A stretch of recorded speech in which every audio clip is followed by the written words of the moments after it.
How's it going, folks? This is Italo Samano making this video about education. Just something I've been trying to get into lately. Well, I'm in education. I'm a college history professor, but I wanted to talk about some things, and I'm trying to start this channel to talk about educational things and some innovative ideas that I want to sort of business I want to launch. But in that vein, I want to talk about, what I've noticed as a college professor in the past 7 years, and kind of talk about why the public school system is not working very well, right? Why it does what it does and why it has such, we'll say, lacking results, right? And in this, vein is that this channel is more or less going to be about alternative education, whether that's homeschooling or private schools, charter schools, now co-ops, and everything in between, after school tutoring, kind of exploring various topics in that vein. But I got to start somewhere, and what I wanted to start with is why the public school system fails, right? So there's a couple of reasons that spring out at me that I've noticed. The first one is that it's not particularly designed to educate in the traditional sense of what we kind of imagine it to be, of making you taking individuals and sort of preparing them for the real world, that sort of thing, getting them educated, knowing about what's going on, and making them giving them a sort of background of useful skills to function in the world. It doesn't do that, right? Two, it's a very fractured learning structure, and I'll talk about all of these some more. But the point to say is that it's kind of all over the place. It's not focused on any one thing, and it's just fractured and sort of unfocused generally. All right, I'll talk about that some more. So number 3 is the dysfunctional social environment. This tends to get overlooked because we're all kind of used to public schooling. I went to public schooling. We don't really think about it as being kind of weird. And I'll talk about that some more, how it's just kind of it's a very unnatural environment, right? And being, so outside of what normal human experience is, it's not going to produce good results. Fourth is that it's a very static, inflexible sort of environment. Is very non-adaptive, right? They'll have sort of one set curriculum, and that is just hammered out to tens of thousands of students, right? Depending on the school, the district, and all that. But it's not like catered to any one student's particulars. Maybe when you get into high school, you start to have some electives, but it is, for the most part, an extremely static environment, right?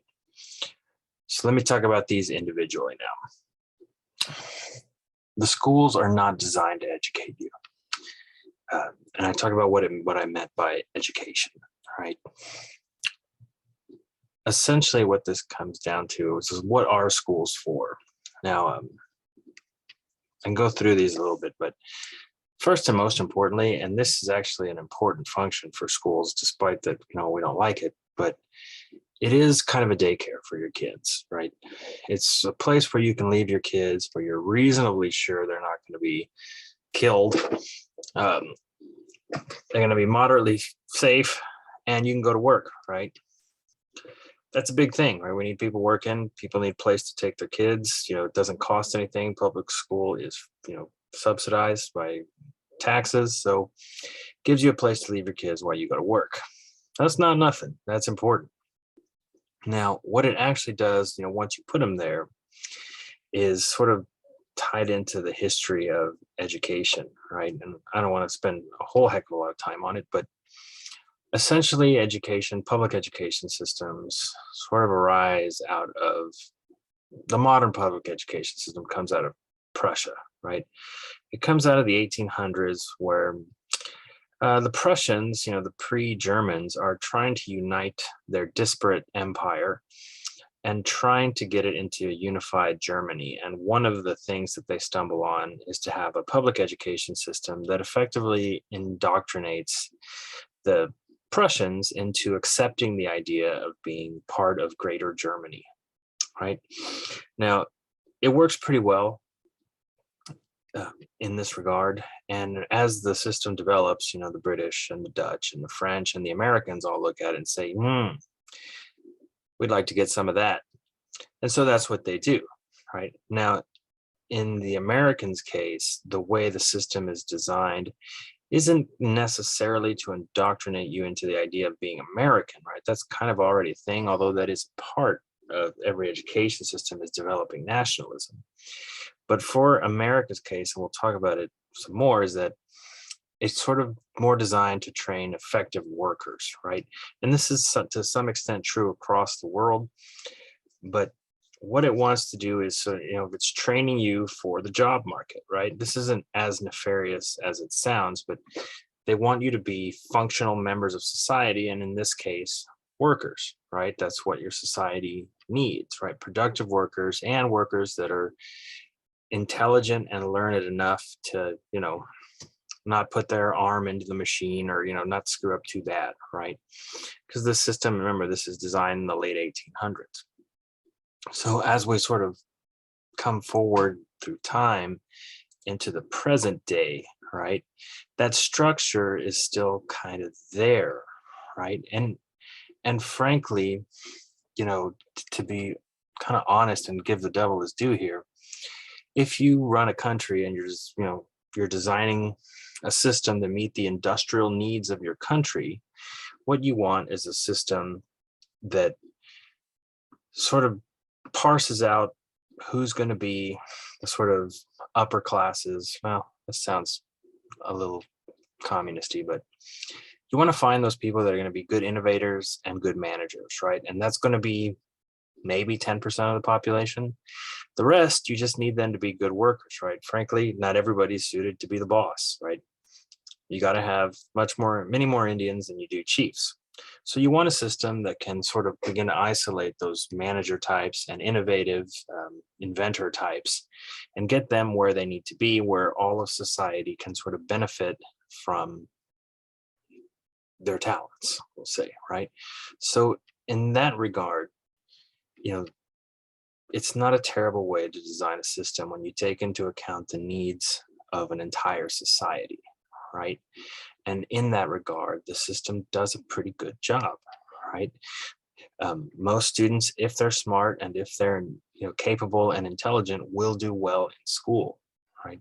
They will go on to good colleges, and the system works for sort of isolating them and getting them where they need to be, into the good colleges, into the good jobs. Everybody else, right, if they make it through high school, they'll make it to college and then drop out, right? And they'll be the workers most of the time, right? There's always some exceptions. So in this regard, the educational system does do a good job of sort of parsing out people into their most useful, we'll say allocating them into their most useful positions in society, right? Not necessarily a bad thing when you take into account, a whole country, like the needs of a nation. On an individual level, it's more or less atrocious, right?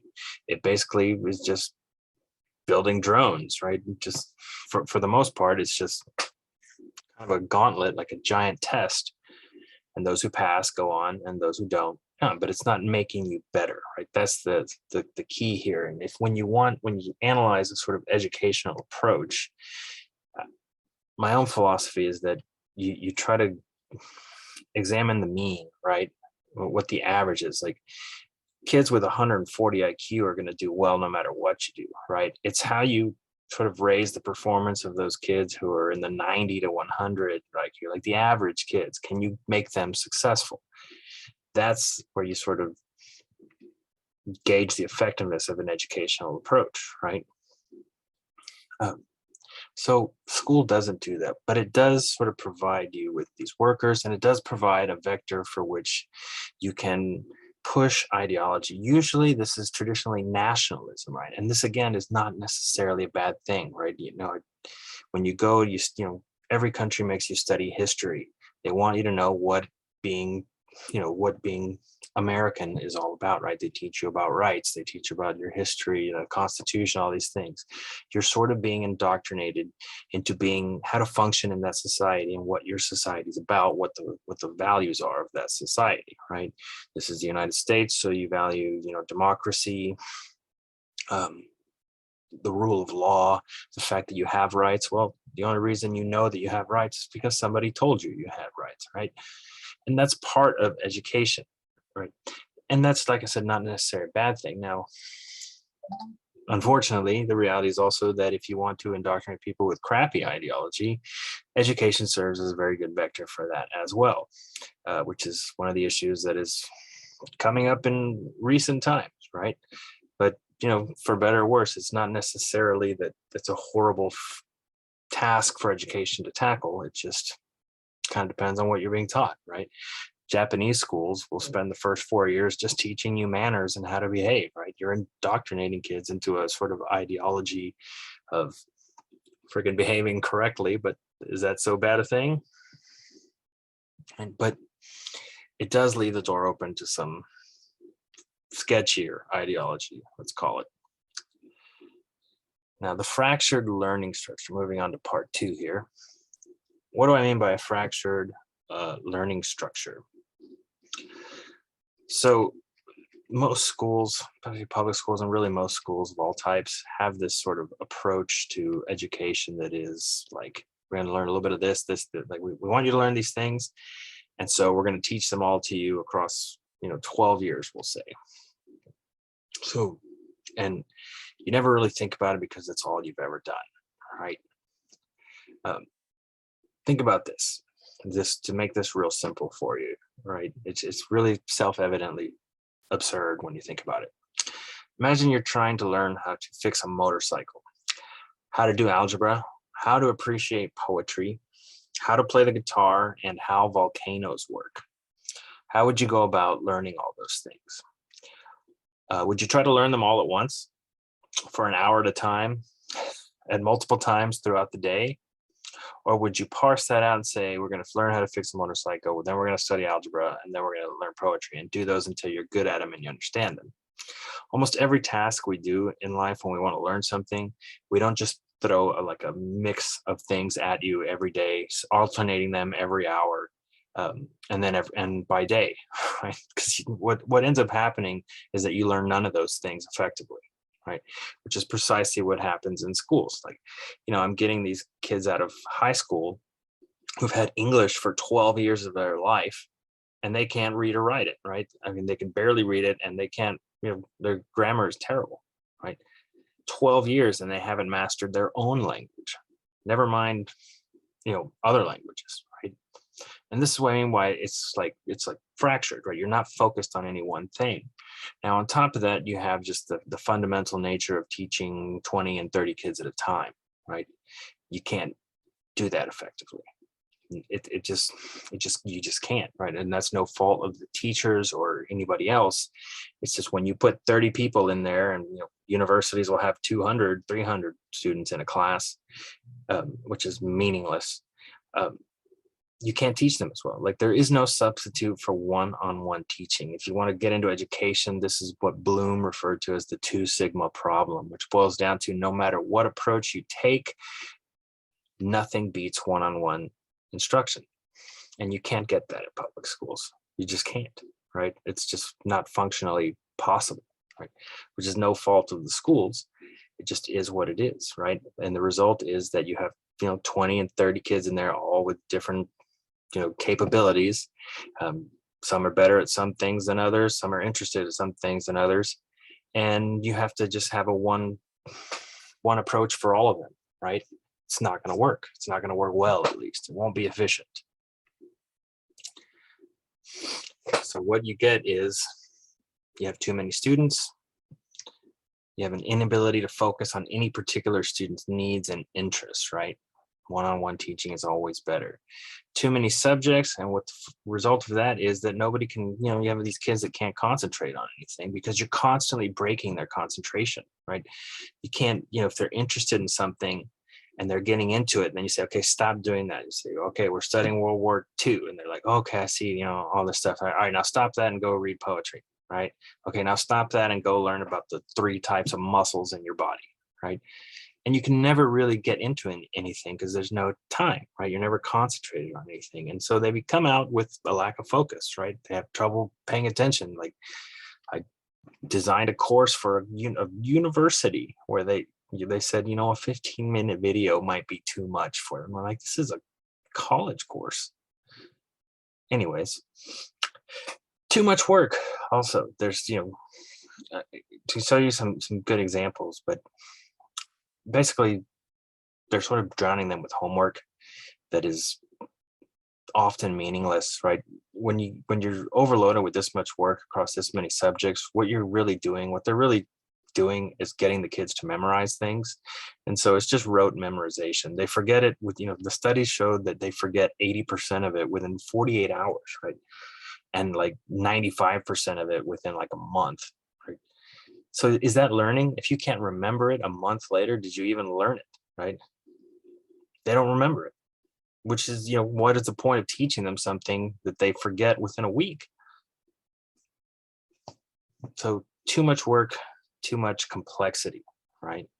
It's just, and some of these things, like I said, maybe they're inevitable, unavoidable, like the student thing, but the subjects, they could do something about that. So third, it's a dysfunctional social environment.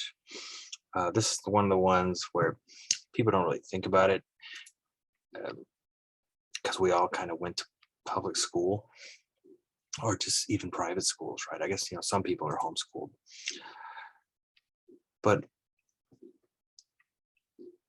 I refer to that old Thomas Paine quote from Common Sense, right? A long habit of not thinking a thing wrong gives it a superficial appearance of being right. We're so used to this environment and this kind of schooling that we've kind of forgotten that no one in history until the industrial age ever learned this way, right? It is, if you look at the school environment, it's a dramatically controlled and regulated environment, right? You start your day at a certain hour, and then everybody goes to a classroom, this public school, right? And you learn for exactly this amount of time. A bell rings, you go to another place. You're regimented, like the time between classes. You're given like 5 minutes to get between classes every minute of the day. Like, you have to ask permission to go to the bathroom. There's always some authority figure present. There's very little time for socializing. You end up socializing anyways against the rules, but very little time, increasingly little time is given to you to socialize. From according to what my students tell me, that when they were in high school, they only got 30 minutes for lunch. That's what they say, which seems insane, right?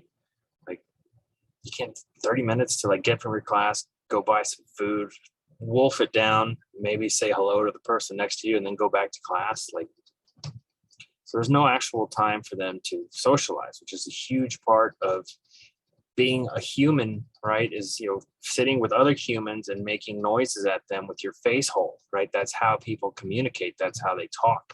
That's how we interact with each other. And they have no time for that, right? And now with cell phones, they have even less time, right? They end up focusing on their cell phone because it's quiet and it doesn't disturb anybody, right? And it's much more convenient, and they can't socialize. They're frankly incapable of socializing. And this is not a focus of schools. They don't say, okay, we're going to spend an hour just talking to the person next to you, right? No. Right? They have almost no interactions with, other adults. Like, when you think of the traditional human experience, when, people grew up in the early 1800s and beyond, right? 1600s, you were always in a mix, a small group of people, right? Your family, your close family, cousins, friends in the family. There was all ages present. You were always interacting with adults of all kinds. You were learning things, right? Sometimes you were, child labor, right? You were learning how to do, maybe you were working on a farm, maybe you were helping out doing something, but you were learning sort of how to navigate life, right, with actual people, right? Schools isolate you. They put you in a contained environment with only people your age who you're barely allowed to talk to anyways. They've got an authority figure to tell you what to do, who's responsible for your education, your moral compass, whatever, right? They're the sort of be all. And you expect people, it's a completely synthetic artificial environment, right? The real world is nothing like that, right? Why would they come out of that suddenly just functional, right? There's no other, there's if you think about it, it's a fun thing, what other social environments are like schools? Prisons, right? Prisons are kind of like that. They have to obey strict schedules, and other than that, I mean, and you know what? Corporate workplaces, right? Work. Going back to our original topic or point. This is what you're being trained for, right? So when they get out of school, they go into life, and they can't function because they've never been in any kind of environment that is remotely like what the world is like. So they have this extended adolescence. They finish school, and then the first 5-6 years of their 20s, they just fart around and they have no idea what they're doing, right? It's just is what it is, right? So this is a very unnatural environment. Like, most of your time actually should be socializing. And this is what you see just writ large across society. Is like, I see it with my students all the time, is that they just can't socialize. They're incapable.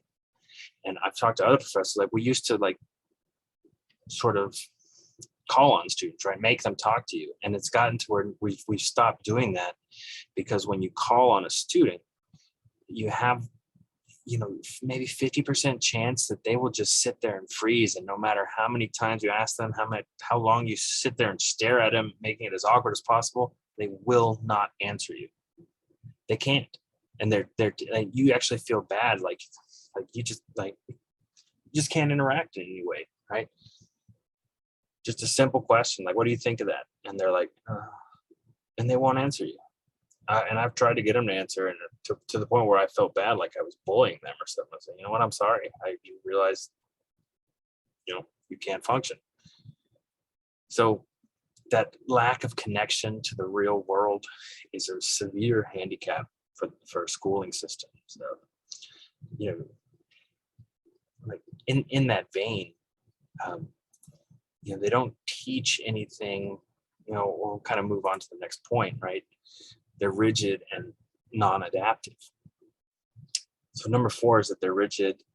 The educational system doesn't adapt in any way. It's very static, right? And to give you sort of an example, you have, they'll pre-design a curriculum, and okay, everybody's going to, this will be our 6th grade curriculum or whatever, and everybody's going to teach it to everybody. And it's, across the district, usually across the state, maybe even generally across the country, right?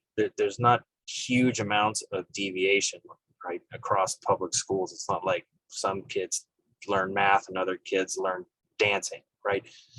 There's very little deviation from the core curriculum. It's going to be math and science getting a priority, a lot of English, a lot of, social studies. And that's pretty much the curriculum, right? They do it in block chunks, like I said, fracturing your attention. I give surveys to my students. Well, I gave them for about 2 years before I stopped giving them, because it was the same result every time, right? I asked them, what do you wish you had been taught?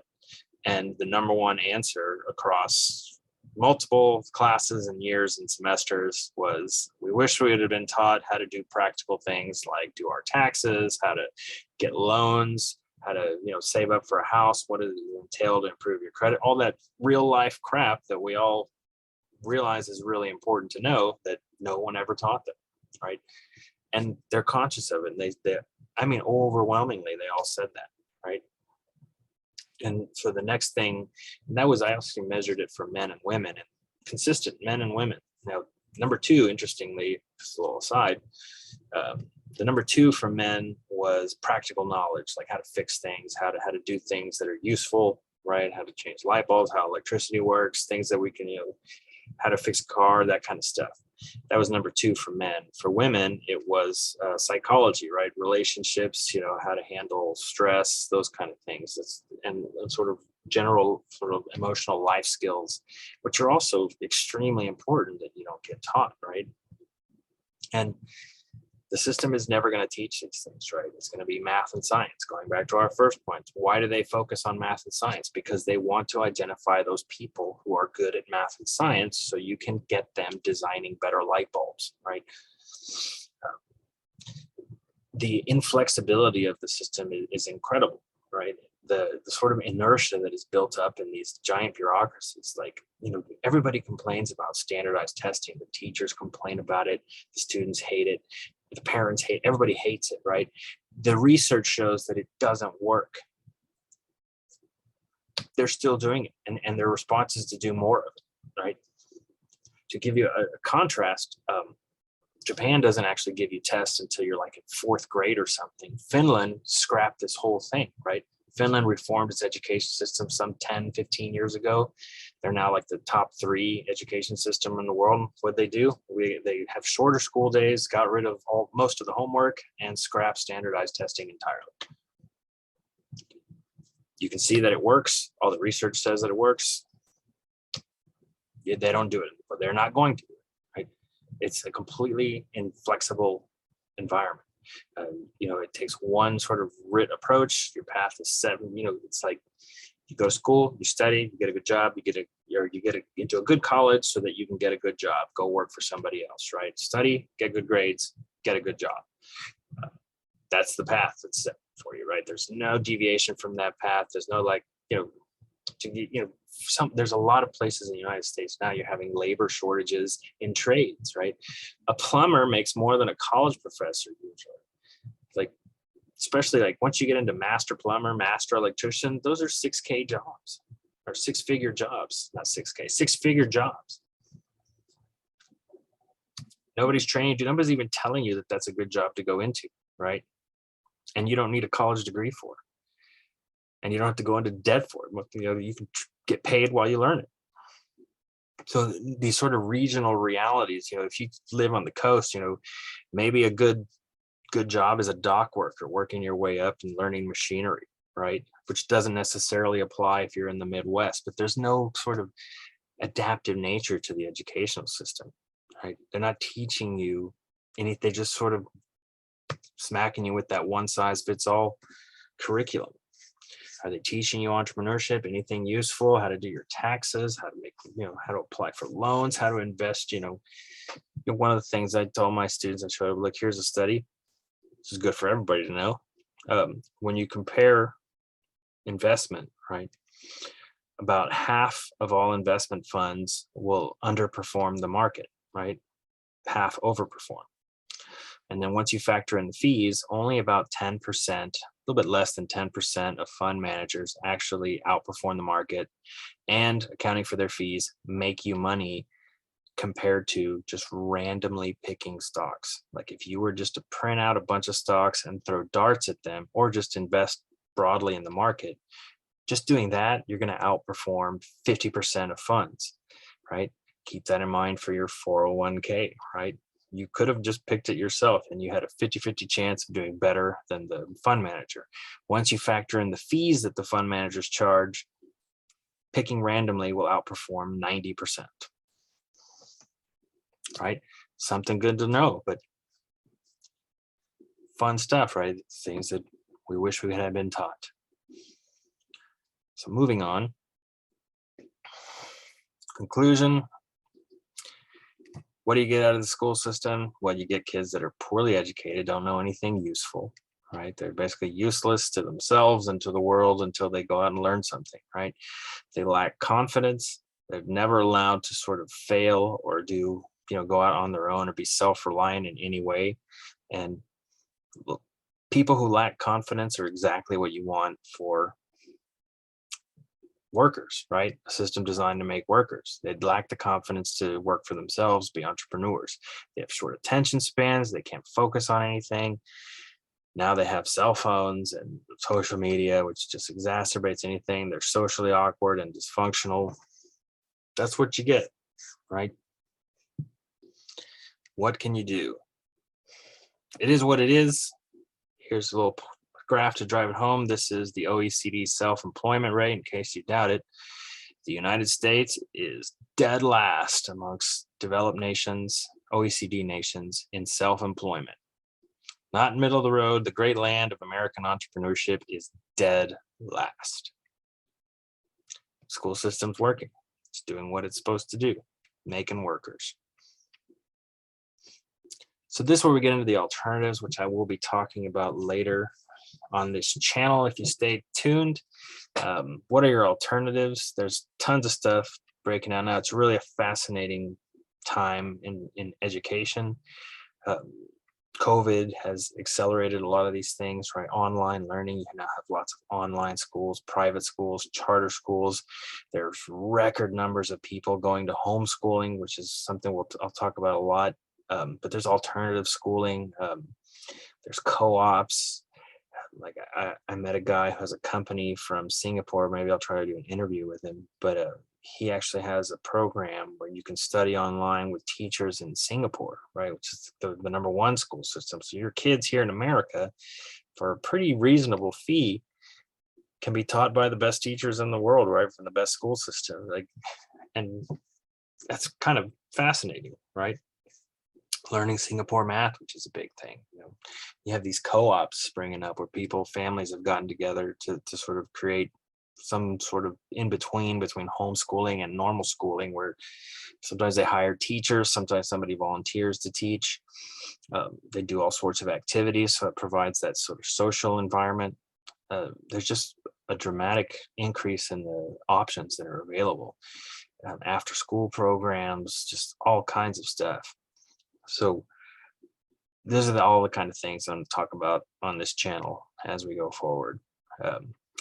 And hopefully, with the intent of, like I said, offering some services of my own, really products, right? I'm kind of designing a curriculum, which I will post as soon as I have it, right? But take care and tune in for more later.